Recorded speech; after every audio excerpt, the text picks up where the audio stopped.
Hello বন্ধুরা, তোমরা কেমন আছো? আশা করি ভালো আছো। আমি আরেকটা নতুন ভিডিও নিয়ে আসলাম।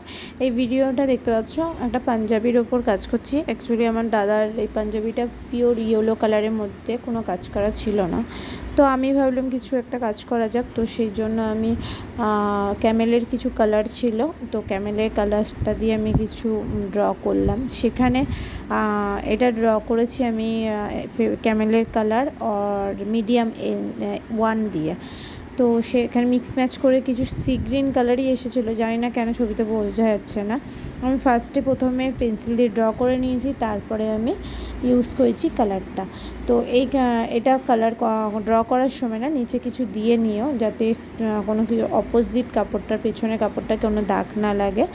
আর একটা কথা, এটা যারা করবে, আমি ফার্স্টে দেখেছিলাম প্লেটের মধ্যে করেছি, তো এতে কী হচ্ছে, শুকিয়ে গেছে খুব তাড়াতাড়ি আর নষ্টও হয়েছে অনেকটা।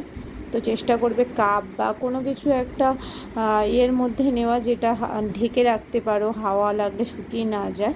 তো ভালো লাগলে আমাকে কমেন্ট করে জানিও অবশ্যই। আর ফুল পিকচারটা দেখে জানিও তো নিচে কোনো আর ডিজাইন করলে বেশি ভালো লাগতো কি না। চলো টাটা, আবার নেক্সট একটা ভিডিও নিয়ে আবার আসবো।